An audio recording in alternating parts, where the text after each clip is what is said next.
بسم اللہ الرحمن الرحیم۔ پروگرام پکار کے ساتھ آپ کا میزبان عامر شہزاد آپ سے مخاطب اور اپنے دیکھنے والوں کو سلام پیش کرتا ہے۔ ناظرین کرام، یہ پکار ہے ان لوگوں کی جو اس وقت پانی میں پھنسے ہیں۔ یہ پکار ہے ہر اس فرد کی جو چاہتا تھا کہ میرا ہاتھ کسی محفوظ ہاتھ میں آ جائے تاکہ میں پانی سے نکل کر خشکی پر آ جاؤں۔ اب یہ مرحلہ کسی حد تک گزر گیا۔ اب یہ پکار ہے ان بے بس لوگوں کی جو بیچارے اپنے گھر بار، اپنے املاک، اپنے ایون بڑے چھوٹے بچے کچھ بھی وہ سیلاب میں بہا بیٹھے ہیں اور اب انہیں مدد چاہیے اس لحاظ سے کہ وہ دوبارہ زندگی شروع کر سکیں۔ ایک وقت وہ بھی آیا کہ وہ لوگ پکارتے رہے ہمیں خشک زمین دے دو تاکہ ہم اپنے مردے دفنا سکیں، ہمیں خشک مقام دے دو جہاں ہم ایک چارپائی اور ایک چادر بچھا کے اپنی زندگی کا آغاز کر سکیں اور شب و روز کی ضروریات کو پورا کر سکیں۔ اب یہ پکار میں نے جیسے عرض کیا، اس کا جو موڑ ہے وہ یہ ہے، اب انہوں نے زندگی کا آغاز کرنا ہے اس تباہی کے بعد، اور اس پکار میں ہماری پکار بھی شامل ہونا بہت ضروری ہے۔ میرے ساتھ اس وقت میرے دوسرے میزبان بھی موجود ہیں، آصف خان نیازی صاحب، جو خود اس کے اوپر بھرپور طریقے سے کام کر رہے ہیں اور انہوں نے بھی بہت سا کام اس سلسلے میں کیا ہے اور ہم نے بھی جو کام کیا ہے ہم بات کریں گے۔ یہ ایک کراس کویشچننگ کا ہمارا پروگرام نہیں ہے، ہم بات کریں گے اس موضوع کے اوپر، اس پکار کی داد رسی کیسے کی جا سکتی ہے۔ نائب صاحب، پکار رہے ہیں ہمیں فلڈ کے، آپ بھی خود فیس کر رہے ہیں، بالکل ایسے ہی ہے، ہم بھی کر رہے ہیں، سب لوگ چاہ رہے ہیں، سب حکومت سمیت بالکل آپ میں ہر فرد چاہ رہے ہیں۔ کیا دیکھا ہے آپ نے، کیا ہو رہا ہے وہاں؟ سر یہ جو سانحہ ہے، میں کہہ سکتا ہوں یہ جو ایک آزمائش کہہ سکتے ہیں اس کو، ظاہر ہے ایک اور آئی ان علاقوں میں ہے، ان لوگوں میں ہے، درد جس کا جو ہے نا وہ درد فیل کرنے والے کو تو درد ہوگا، اور یہ فیلنگ ایسی ہے جو کہ اندر سے ہوتی ہے اور ہمیں ایک حقیقت کے قریب لے آتی ہے کہ یار یہ تکلیف، یہ درد کسی کے ساتھ بھی ہو سکتا ہے۔ بٹ اب ٹائم وہ ہے کہ ایک سانحہ، پریشانی، مصیبت، غمی، یہ ایک نظام ہے، خوشی کا بھی ہے، غمی کا بھی آنا ہے، بٹ یہ فیز کسی پہ بھی آ سکتا ہے۔ اب فیز کو ہم نے اپنے ریسورسز، اپنی حیثیت، اپنی اوقات اور اللہ تعالیٰ کے دیے ہوئے جو ہمارے پاس ایک نظام ہے، اللہ کے دیے ہوئے ہمارے پاس جو اسٹرینتھ ہے، ہم اس کو ہیلپنگ ٹول کیسے بن سکتے ہیں، ہم ان کو سپورٹ کیسے کر سکتے ہیں۔ بڑا اہم ہے، یہ بڑی پیاری آپ نے بات کی ہے۔ اس وقت پانی ایگزیکٹلی اب گزر گیا، مزید تھوڑا سا گزر جائے گا، لیکن اب ان کی زندگی شروع ہونی ہے۔ ایگزیکٹلی وہ جو بچ گئے ہیں انہیں زندگی چاہیے، بنا زندگی کے روزمرہ کی ضروریات ہیں، گھر ہے۔ اچھا، چھوٹا سا بھی اگر دیکھیں نا، ایک چھت ہے، ایک چھوٹی سی چھت ہے، بھلے ککھوں کی بنی ہوئی ہے، کانوں کی بنی ہوئی ہے، چھت تو ہے نا، بالکل ہے، گھر تو آخر گھر ہے۔ اس گھر کے بہ جانے کے بعد کتنا درد ہے اس آدمی کے، اس عورت کے میں اندر۔ وہ حیران، آپ دیکھ لے سکتے ہیں آپ نے دیکھا وہ ایک شخص اپنی ریسکیو ہوا تھا، مگر وہ پانی کو دیکھ دیکھ کے دھاڑے مار رہا تھا، بے بسی، کیا کریں، اس کے چہرے کی کرب نہیں دیکھا جاتا تھا، اس کے بچے بہ گئے، اس کا گھر بہ گیا، اس کے املاک۔ اچھا، آپ نے ان بھینسوں کا کرب بھی دیکھا ہوگا جو انسانوں کی طرف دیکھ رہی تھی۔ سر اب دوسرا، اب اس کا دوسرا اسپیکٹ دیکھیں تو گھر ان کے کچے، جی ہاں، بٹ ان کے اندر ہمارا جو جہاں پہ شہر میں گھر بنتے ہیں ایک ٹائم لگتا ہے، ہمارا 6-8 مہینے، سال کا ٹائم لگتا ہے، ان کی وہ محبت، ان کی وہ مٹی میں وہ محنت اور وہ علاقے کا سارا رزق بھی ان کا وہیں، ان کے جانور، ان کا گھر، ان کے فیملی، ان کا خاندان، سب کچھ وہیں، اور وہ اس اینڈ مومنٹ تک وہ دیکھتے ہیں۔ وہ جو آپ نے سچویشن مجھے بتا رہے ہیں نا، وہ بیسیکلی اینڈ مومنٹ تک کہ شاید کوئی ایسا لمحہ آ جائے، شاید ہم اس فیز سے نکل کے دوبارہ سے ویسے بچ جائیں۔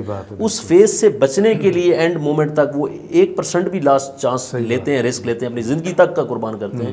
لیکن وہ ان کی فیلنگ، کیونکہ ہمیں ایسا لگتا ہے کہ ایزی ہو کے پتہ لگ جاتا ہے، نکل آتے جانور اپنے جو ان کے سامان ہے، جو گھر کا نظام، وہ آ جاتے، لیکن کہنا بہت آسان ہے۔ وہ تو بیچارے بہتے ہوئے کہیں کے کہیں چلے گئے، آگے زیادہ گہرے پانی میں چلے گئے، انسان بھی وہیں ہیں، ہاتھوں سے ہاتھ چھوٹتے ہوئے ہم نے دیکھے بہت ایسے اب آپ نے دیکھے ہوں گے، جیسے ہمارے پاس آ رہی ہیں سٹوریز آ رہی ہیں، لوگوں کے ویوز آ رہے ہیں ابھی، بلکہ جتنی ڈیتھ، جتنی اسٹریٹجیز، جتنا انسرٹن کنڈیشن ہوا ہے، اس کے اب آفٹر افیکٹس آ رہے ہیں، نقصان آ رہے ہیں، رونگٹے کھڑے ہو رہے ہیں، کس کریں۔ جو آپ کا ہمارا آبجیکٹیو یہی پکار کیا ہے، بیسیکلی اصل تو پکار وہ رہے ہیں، اور ہم ان کی بیہاف پہ ایک چھوٹی سی آواز بن کے کہہ رہے ہیں کہ ہماری آواز سننے کے لیے ہمارے جو بھی یہاں کمیونٹیز ہیں، ایون کہ میں ایڈورٹائزنگ ایسوسیشن کا یہاں ساؤتھ کا پریزیڈنٹ ہوں، میں مطلب اس کی ایفرٹ کر رہے ہیں ہم لوگ، ہمارے دوست ہیں وہ جو لاہور یونین سے ایڈورٹائزنگ ایسوسیشن کے، وہ ایفرٹ کر رہے ہیں، ہمارے اس طرح کراچی کے دوست ہیں وہ کر رہے ہیں، تو پوری ہماری میں اپنی بات کروں ایڈورٹائزنگ ایسوسیشن کی، کہ ہر ریجن سے ہمارے نمائندے ایفرٹ کر رہے ہیں۔ دو آبجیکٹیو ہیں کہ ہماری ایڈورٹائزنگ ایسوسیشن کے پینل پہ بھی کام ہو جائے, جہاں جو جس کا روپ ہو. ہم اپنے ملتان میں ساؤتھ میں رہ رہے ہیں, ہمارے پاس یہاں پہ یونیورسٹیز ہیں, ہمارے پاس اسکول ہیں, ہمارے پاس ڈفرینٹ کمیونٹی کے لوگ ہیں, ہمارے پاس NGOs ہیں. تو ہماری تھوڑی تھوڑی تو ان پٹ جو ہے نا جو ہم کر سکتے ہیں, اپنے گھر سے شروع ہو رہے ہیں, اپنے آفس سے شروع ہو رہے ہیں, اپنی امپلائیز کو بتا رہے ہیں, اپنی کمیونٹیز کو بتا رہے ہیں, فیملیز کو بتا رہے ہیں کہ یار اس میں پارٹیسپیٹ کریں. اب یہ جو وائس نکلے گی, پکار نکلے گی نا, ان کی پکار اور ہماری پکار مل کے ایک وائس بنے گی. ہماری پکار ان کے لیے ہے, ان کے لیے, ان کی پکار ہمارے ایگزیکٹلی ایسے کہ ہماری مدد کی جائے.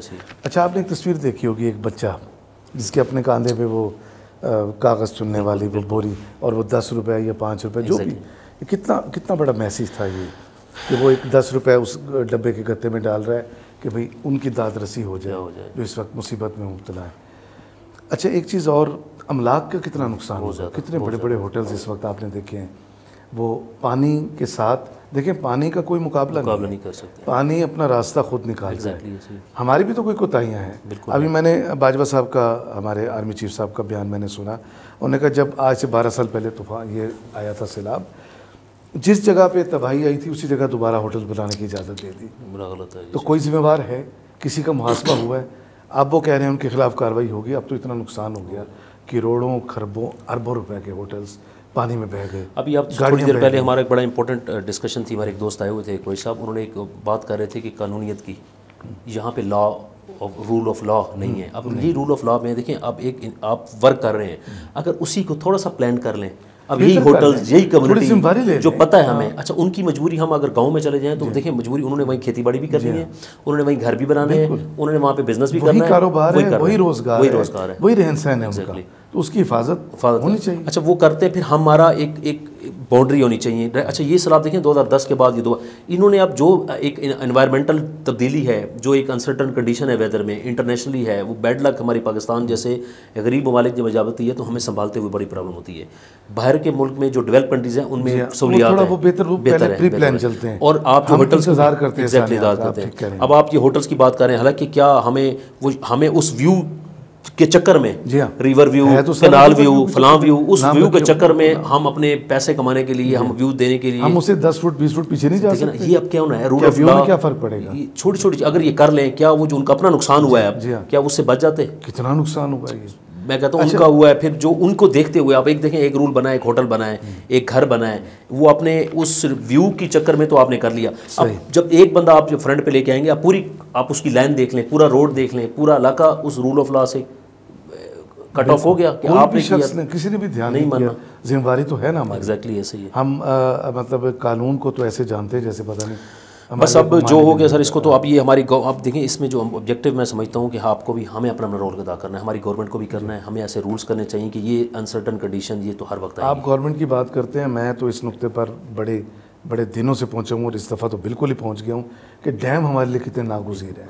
ابھی چند دن پہلے ایک محفل میں, ایک تقریب میں میرے ساتھ کالا باغ ڈیم کے ڈائریکٹر موجود تھے, بورڈ آف ڈائریکٹرز کے ممبر. انہوں نے کہا کہ یہ ضرورت نہیں رہی آپ کی, ناگزیر ہے, ناگزیر. میں آپ کو تھوڑے سے فگر بتاؤں, 50 سال سے ہمارے ہاں کوئی ڈیم نہیں بنا. ہم کتنے بد نصیب ہیں. اور اس سے پیچھے جو ڈیموں کی سپیڈ ہے ہمارے پاس, 1960 میں ہمارے پاس واسک ڈیم بنا ہے, 1961 میں منگلا ڈیم بنا ہے, 1962 میں سملی ڈیم بنا ہے, 1962 میں ہی راول ڈیم بنا ہے, کتنا بڑا ڈیم ہے. اچھا 63 میں ہب ڈیم بنا ہے, 1968 میں تربیلا ڈیم بنا ہے, 1969 میں خانپور ڈیم بنا. میرے خیال انہی کا نام اب تک ہم سن. اب پھر ہم نے سیاست کی ہے. اچھا دیکھیں میں نے کتنی بڑی بات, پھر ہم سیاست میں چلے گئے. سیاست میں نہیں تھے 60 سے اس بالکل 60s میں ہم لوگ نے اچیومنٹ کی, ہم نے یہ 69 تک, بس یہ 10-12 سالوں کی ہم ڈیم بناتے گئے. 50 سال میں ڈیم نہیں بنا, پھر ہم ڈیم فل بننا شروع ہو گئے. اگر آج کالا باغ ڈیم بنا ہوا ہو جس کی ہم اتنی مخالفت ہمارے سیاستدان کرتے ہیں, ہماری لاشوں پہ بنے گا, اب ان لاشوں کا ذمہ دار کون ہے, اس پکار کا ذمہ دار کون ہے؟ سر یہ کوئی بھی نہیں بنے گا. میں آپ سے عرض کروں 915 فیٹ کی اونچائی ہے کالا باغ ڈیم کی. خدشہ کیا ہے؟ خدشہ ہے نوشہرہ ڈوب جائے گا, سوابی ڈوب جائے گا, مردان ڈوب جائے گا, 4 سدہ. یہ سارے شہر اس کی اونچائی سے ان شہروں کا نچلا ترین جو سطح ہے وہ 915 فٹ سے کوئی 50 فٹ اوپر ہے، کوئی 55 فٹ اوپر ہے، اور ایک شہر ثوابی جو ہے 80 فٹ اوپر ہے. آپ مجھے بتائیں یہ ڈوبتے ہیں تو اب جو ڈوبے ہیں وہ کیا ہے؟ اب اتنا جو آپ نوشہرہ نے ڈوبا پڑا. آپ کتنے آپ یہ سیلاب نے ڈبو دی ہے. اگر آپ کا ڈیم بنا ہوا ہو آپ کے 1/3 نقصان رہ جاتا ہے، اور 75% پانی آپ کا محفوظ ہو کے 80 لاکھ ایکڑ زمین کو سیراب کرتا ہے. اب دیکھیں نا بینیفٹس اور لاس کی گیم ہے. اب یہی پانی اسی طرح آتا تو ڈیم کی فارم میں ذخیرے کی بات میں بینیفٹ دیتا، اور وہی جب ویسٹ ہوتا ہے تباہی کا سبب بنتا. اب اس کی ایک چھوٹی سی مثال دیتا ہوں. ایک آسمان سے بجلی گرتی ہے، وہ کیا کرتی ہے؟ سب کچھ جلا دیتی ہے، گاڑی بندہ اللہ معاف کرے. ایک بجلی تاروں میں چلتی ہے، وہ کیا کرتی ہے؟ بینیفٹ دیتی ہے. تو ہم اپنے اس پانی کو اگر ڈیم کی شکل میں لے آتے 80 لاکھ ایکڑ زمین بس. اچھا پھر اس میں مچھلیاں پالتے ہیں، پھر وہ مچھلیاں دریا سندھ میں چھوڑی جاتی ہیں. بہت کچھ ہوتا ہے. یوٹیلائزیشن آف ریسورسز جب تک ہم پراپر نہیں کریں گے، اس کو ٹائم پہ ڈیسیژن نہیں لیں گے، ٹریڈرز کو بڑا مفاد پہنچتا ہے. ہم ان سے بھی دور نکل گئے ہیں. تو آج ہمیں بڑی بس سچویشن ہے جی، ہمیں ہر طرف سوچنا ہے. اب مقصد یہ ہے کہ اب جو سچویشن آ گئی یہ آئے گی، ہمیں آپ کو فیس کرنا ہے. جن کو درد ہوگا ان کو فیل ہونا ہے، اور ہم لوگ اسی پریکٹس میں، اسی خیرات میں، اسی ہیلپنگ میں، اسی سپورٹ میں وہ ڈوبتے رہیں گے. کوئی بچاتا رہے گا، کوئی ٹینشن لے گا، کوئی غور کرے گا. وہ تو اللہ کی ذات ہے، لیکن وہ وسیلے بناتا ہے. میں دیکھ رہا ہوں ہمارے شہروں میں ماشاءاللہ آرمی بھی اپنے کیمپ لے کے کھڑی ہے، سوشل ورکرز بھی کھڑے ہیں، تنظیمیں بھی کھڑی ہیں، جماعت اسلامی بھی کھڑی ہے، اور سب کچھ بہت ساری بڑی جماعتیں کھڑی ہیں. اپنے ہاتھوں میں گول کے لیے لوگوں کے گھروں تک جاتے ہیں، دکانوں پر. اچھا اللہ کا شکر ہے ہمارے جذبے سلامت ہے، ہماری قوم جذبے والی قوم. جس طرح کا کام ہو رہا ہے میں بھی دیکھ رہا ہوں. آپ ہی کوئی ایسا ہمارا گلی محلہ چوک نہیں ہے. دیکھیں ہم لوگ کام کرتے ہیں ڈفرینٹ ایجنسیز کے ساتھ، کارپوریٹ اس کے ساتھ اداروں کے ساتھ. میں نے یہ وائس اپنی زندگی میں یہ پہلا ہمارے 2010 کا مجھے یاد ہے اچھی طرح، بلکہ جس طرح کام ہوا ہے ٹیک آف کی ہے اور اس یاد ہے. اب میں گھر سے یہاں تک آتا ہوں تو میرا خیال ہے مجھے کوئی ایسا پوائنٹ نظر نہیں آتا جہاں لوگ کھڑے ہیں. ٹھیک ہے، اس کا مطلب یہ ہے کہ ابھی بھی ہمارے آپ کے دل میں لوگوں کے ہے کہ ابھی وہ ڈر ہے، اللہ کا خوف ہے، اور اللہ کے دی ہوئے نعمتوں کہہ لیتے ہیں. یہ ہمارے دل کی پکار ہے. ایک پکار ہماری طرف آ رہی ہے، ایک پکار کے ہم ذمہ وار ہیں، ایک پکار ہمارے من سے اٹھنی چاہیے. یہ جو بلیسنگز ہے نا یہ ہر قوم میں نہیں ہوتی، یہ اللہ تعالیٰ نے ہمیں دی ہے. ہمیں ایک دوسرے کا اب اس بلیسنگ کے ساتھ ہمیں اگر کوئی ہمارے رول آف لا میں، کوئی ہمارے قانون میں، ہمارے سسٹم میں، یا اس طرح کی اب جو بھی آفات آتی ہیں ان کو بچنے میں، کم کرنے میں کوئی ہم کام کر لیں، ان لوگوں کو اچھی پروٹیکشن دے دیں، یا ان لوگوں کے لیے اتنے اچھے بجٹس لگائیں، تو ہمیں یہ آپ کام نہ کرنے پڑیں. دیکھیں یہ بچ سکتے ہیں. اب ہوتا کیا ہے، وہ تو خیر بیچاروں کا جو ہوگا انہوں نے تو کمپرومائز کرنا ہے، کیونکہ اللہ تعالیٰ نے ان کو دل بھی بڑے دیے ہوئے ہیں. اب پرابلم کیا ہوتا ہے ان کے فیکٹرز کرنے سے. ہم ایگریکلچر ایک لینڈ رکھتے ہیں، پاکستان ایک بہت بڑا ریونیو ہے. اب ان کے ڈسٹرب ہونے سے آپ کی دیکھیں اکانومی ڈسٹرب ہے. ابھی 2010 کے سیلاب کا ذکر ہوا. نیازی صاحب جو پانی 2010 میں ضائع ہوا ہے 100 ڈیم بھرنے کے لیے کافی تھا. اتنا پانی ضائع، کوئی شک نہیں. ابھی ایک سوال اور اٹھایا جاتا ہے کہ جناب آپ کالا باغ ڈیم بنا لیں گے، پانی کہاں سے لیں گے؟ پانی تو ہے نہیں. پانی ہم 30 فٹ سے 200 فٹ پہ چلے گئے ہیں. 35 ملین ایکڑ فی فٹ پانی ہمارا کوٹری براج سے نکلتا ہے، اور یہ 6 ڈیم بھرنے کے قابل ہے. کیا بات ہے. یہ سوال بھی بے مقصد ہے، خام خواہ کی باتیں کرنی جاتی ہیں. تو اب میں چاہوں گا کہ ہم پروگرام کے آخر میں اپنے اس میسیج کی طرف بڑھیں جو ہمارے دیکھنے والے ہمیں دیکھ رہے ہیں، ہمیں سن رہے ہیں. میں چاہوں گا پہلے آپ کا پیغام آنا چاہیے. بس وہ سارا مقصد آبجیکٹیو اس کو دیکھیں، ہم ایک طرف اپنی پریشانیاں شیئر کر رہے ہیں، ایک طرف اپنی ویکنیس شیئر کر رہے ہیں، اور اپنی اسٹرینتھ بھی شیئر کر رہے ہیں، کیونکہ ہم نے اپنے آپ کو موٹیویٹ تو رکھنا ہے. ہم اس سانے سے گزرنا تو ہے، ہم نے سپورٹ تو جاری رکھنی ہے. ہماری ایفرٹس، ہماری لگن اور ہمارا جو ایمان ہے وہ یہی ہے کہ ہم نے اس مشکل گھڑی سے گزرنا ہے، اور اپنے جو ہمارے کمیونٹیز ہیں، ہماری جو افیکٹڈ ایریاز ہیں، ہمارے جو لوگ ہیں، ہم نے اس کو کیسے نکالنا ہے. تو میری اپنی بہاف پہ، اپنی یونین کی بہاف پہ، چونکہ میں ایڈورٹائزنگ ایسوسیشن کی بہاف پہ بات کر رہا ہوں، میں ملتان ساؤتھ پنجاب کے شہری ہونے کی بہاف پہ بات کر رہا ہوں، تو میری کمیونٹی میں، میری فیملی میں، میرے امپلائیز میں، میرے دوستوں میں یہ میسیج یہ ہے کہ ہم اس کو بڑھ چڑھ کر پارٹیسپیٹ کریں، چاہے وہ سامان کی شکل میں ہے، چاہے وہ فنڈنگ پیسوں کی شکل میں ہے، چاہے وہ ہماری ہارڈ ورکنگ کی صورت میں ہے. ہم یہی میسیج ہمارا کمیونٹیز میں جائے، یہی ایفرٹس ہماری چلتی رہے. ہم تھوڑی تھوڑی ایفرٹس اپنی ڈفرینٹ جو لوگ ہمارے، ہم ایک موٹیویشن ملتی ہے. تو یہ انشاءاللہ جاری و ساری رہے گی، اور یہ 2 مہینے، 3 مہینے، 6 مہینے، سال، جب تک یہ ہمارے آخری دم تک یا آخری ٹائم تک وہ ہمارے لوگ اپنے گھروں میں چلے جاتے ہیں، اللہ تعالیٰ ان کے لیے آسانیاں پیدا کر دیتا ہے. یہ ایفرٹ ہماری ساتھ رہے گی اور یہ ایسا کام ہو جائے گا انشاءاللہ تعالیٰ نیکسٹ ٹائم کے لیے بھی ایک ایسا زنجیر بن جائے گی، ایک ایسا سلسلہ بن جائے کہ آنے والے وقت کے لیے بھی ہمارا یہ یونٹی جو ہے اور پختہ. اور اس طرح کا جب بھی اللہ نہ کرے کوئی ایسا وقت آئے، ہم لوگ اسی طرح بڑھ چڑھ کر یہ ہیلپ مختلف شکلوں میں آتے ہیں، مطلب سیلاب کی مد میں آتے ہیں، خدا نخواستہ کوئی حادثہ گزر جاتا ہے، اللہ معاف کرے، کوئی ارتھکوئک آ جاتا ہے. 2005 میں شمالی علاقہ جات میں اتنا بڑا حادثہ ارتھکوئک کی صورت میں. بہت شکریہ سر، تھینک یو ویری مچ، آپ کا شکریہ. ناظرین کرام، میں صرف اتنا ہی کہوں گا اس پکار کے حوالے سے کہ ہمارے اہل سیاست، ہمارے جو اقتدار پہ بیٹھے لوگ ہیں، جن کو اللہ نے یہ طاقت دے رکھی ہے کہ ہمارے لیے ان مسائل کے سامنے اپنے وسائل استعمال کر کے ان مسائل سے نکلنے کی صورت پیدا کرتے ہیں. خدا را اس ویڈیو کو دیکھیے جس میں ایک 3 سال کا بچہ پانی میں بہتا ہوا ایک گہرے پانی کی طرف جا رہا ہے. نہ جانے اس کی ماں نے اس کو کہاں کہاں ڈھونڈا ہوگا. یہ بچہ کسی کا جایا تھا، یہ بچہ آج اس مائی کا ہے، یہ بچہ کل کسی کا بھی ہو سکتا ہے. اللہ تعالیٰ آپ کا حامی ناصر ہو. اللہ حافظ. اللہ حافظ.